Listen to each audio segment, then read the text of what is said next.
కొనటోనికి సిగ్గు లేకపోయినా అమ్మటోనికన్నా ఆ మాత్రం ఉండాలి. అందుకనే మండలంలోకి వచ్చినా ఎక్కడికి వచ్చినా ఓటు అనే ఆయుధంతో మన వర్గాలకు సేవ చేయడానికి రావాలి అనేది ధర్మ సమాజ్ పార్టీ చెప్తా ఉన్నది.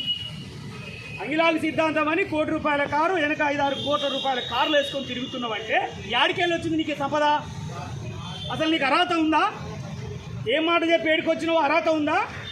కాబట్టి తెలంగాణ వ్యాప్తంగా ఇప్పుడు జరుగుతున్న 3 జిల్లాల కలిపిన నియోజకవర్గం ఎమ్మెల్సీతో అందరూ ఊంచుతున్నారు. నువ్వు ఆ మాట చెప్పినావు, ఇవాళ ఈ మాట చెప్తున్నావు. కాబట్టి నీకు ఓట్లే వేయమని చెప్పి ఈ సందర్భంగా రిజెక్ట్ చేస్తున్న క్యాండిడేట్ ఎవరైనా ఉన్నారంటే అదే కాంగ్రెస్ అభ్యర్థిని ఇవాళ రిజెక్ట్ చేస్తున్నారు. ఒక్క ఓటు కూడా పడతలేదు. కలరింగ్లు ఇస్తున్నారు. ఏడికి పోతే ఆడు పటేళ్ళను కూర్చోబెట్టుకో పెద్ద పెద్ద మీటింగ్లు పెట్టుకొని మాకే సంఘీభావని అడ్డగోలుగా తిట్టిండు. ఇదే ఉత్తమ్ కుమార్ రెడ్డిని తిట్టిండు, కోమటిరెడ్డిని తిట్టిండు, పొంగిరెడ్డిని తిట్టిండు, అందరు రెడ్లను తిట్టిండు. అందరు రెడ్లను తిట్టే వాళ్ళు అనుకుంటారు ఇంత తిట్టినవురా మల్లిగా, ఓరి మల్లిగా ఇంత తిట్టినావు మా నెత్తిలు ఎచ్చుకుంటావురా, తొక్కుతాం కొడుక పాతాళంలోకి అదే వాళ్ళే అనుకుంటారు. ఈ మాట యూట్యూబ్లో తీయండి. మీరు ఒక్కసారి యూట్యూబ్ ఓపెన్ చేస్తే 10 ఛానళ్లలో ఇదే మాటలు వినబడుతున్నాయి. అంటే నీకు నైతికంగా ఓట్లు అడిగే అర్హత లేదు. అడిగినా మనం వేయడానికి సిద్ధంగా లేం. అదే రకంగా భారత రాజ్యాంగాన్ని తుంగలో దొక్కి భారత రాజ్యాంగ విలువలు నాశనం చేసి మన వర్గాలను ఎదగనీయకుండా మరొక నాయకుడు వస్తా ఉన్నాడు. రాకేష్ రెడ్డి అక్కడెక్కడ చదువుకున్నాడు. మంచోడివే, చదువుకున్నావు, నువ్వు సేవ చేయాలని వచ్చినావు. నీ కాడ 100 కోట్లు ఉంటే ఇంకో 100 కోట్లు సంపాదించి ట్రస్ట్ ద్వారా మంచిగా చేయి. ఒక సంస్థ పెట్టి చేయి మాట్లాడండి. ఒక సంస్థ పెట్టి మంచిగా చేయి, సేవ చేయి. రాజకీయంలోకి వచ్చి సేవ చేయాలన్నా? అంటే రాజకీయంలోకి రావాలి, సేవ అనే పేరుతోటి దోసుకోవాలి, అలవాటు అయిపోయింది. ఇంకో ఆయన ప్రేమేందర్ రెడ్డి పెద్ద మనిషి, అవునా?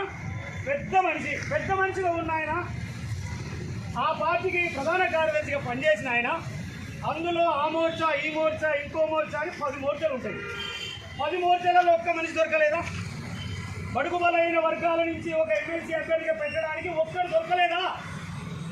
సేవ చేయించుకుంటారు, పార్టీ పని చేయించుకుంటారు, కండువాలు జెండాలు అన్ని రంగులు అన్నీ వేయించుకుంటారు కదా. మరి అందులో నుంచి ఒక్క విద్యావంతుడు నీకు దొరకలేదా? అంటే మీ స్వార్థం చూడండి. అక్కడో రెడ్డి, ఇక్కడో రెడ్డి, స్టీల్ మార్క్ మల్లారెడ్డి. దీని పేరు ఏందనుకుంటారు? నవీన్ పటేల్ కుమార్ రెడ్డి. పటేల్ అంటే రెడ్డి, 3 రెడ్డిలే. ఈ 3 రెడ్డిలని భారత రాజ్యాంగం అనే ఆయుధంతో తరిమి కొట్టడానికి వచ్చింది ఒక అణగారిన బిడ్డ బరిగల దుర్గాప్రసాద్ మహారాజు. ధర్మయుద్ధం కోసం ధర్మ సమాజ్ పార్టీ తరఫున ఎమ్మెల్సీ అభ్యర్థిగా వచ్చినాము. న్యాయాన్ని డిగ్రీలు చేసి ఉద్యోగాలు లేక ఉపాధి లేక వాళ్ళ కుటుంబం రోడ్డు మీద పడుతుంటే, పిచ్చోళ్ళుగా మారిపోతుంటే, అవకాశాలు లేక ఛిద్రమైపోతుంటే జీవితాలని ఎవడు కాపాడాలి? పని చేసుకుంటే వచ్చేది జీతం. మరి రాజ్యంలో వాటా ఉంది కదా, ఆ రాజ్యంలో వాటా ఎవరు తెచ్చేయాలి? రేవంత్ రెడ్డి లేడు, అంతకుముందు కేసీఆర్ చేయలే. నీళ్లు నిధులు నియామకాలని కేసీఆర్ చేయలే, వాళ్ళే చేసుకుంటారు. పెద్ద ఉద్యమాలు చేసి మన కోసం ఎంతో జీవితాన్ని అర్పించినట్టుగా పెద్ద ఉద్యమరాలు గారు కవిత గారు ఏడున్నారు. ఇప్పుడు ఏం పని మీద పోయింది? మన అందరూ బాబు కోసం పోయిందా? దొంగతనం అయింది, కళ్ళ ముందు దొంగతనం. అయ్యనేమో బతుకమ్మ చీరలు ఆట ఆడిపించాడు. 70 రూపాయలు చీర పంపించి బతుకమ్మ చీరలకు పంపించాడని చీరలు ఇచ్చింది. చీరలు ఇస్తే మురిసినాం, చీరలు తీసుకొని సారా అయి పడుకున్నాం. అంటే అప్పుడు అర్థం కాలే వ్యవస్థ. ఇప్పుడే సమాజంలో మార్పు స్టార్ట్ అయింది. ఆ మార్పుకు కారణం డాక్టర్ విశారద మహారాజు గారి సైన్యం అని సందర్భంగా నేను తెలియజేస్తాను. మేము అందరినీ ప్రేమిస్తాం, ఎవరిని ద్వేషించాం. మా కులాలతో పని లేదు, మానవ విలువలతోటే పని. ఈ దేశంలో పుట్టినాం, ఈ దేశంలో మాకు అవకాశాలు కావాలని కోరుకుంటున్నాం. ఈ దేశంలో పుట్టిన వాడికి ఈ దేశాన్ని నిర్మించి నడిపించి ఇంత గొప్ప పెద్ద దేశంగా మారిస్తే ఈ దేశం విలువయదా? పౌరుడికి విలువయదా? స్వతంత్ర రాజకీయాలు చేసుకొనియరా? మందు డబ్బు అనేక పద్ధతులలో నిర్వీర్యం చేస్తున్నారే వ్యవస్థలన్నీ. ఈ ఎన్నికేంది?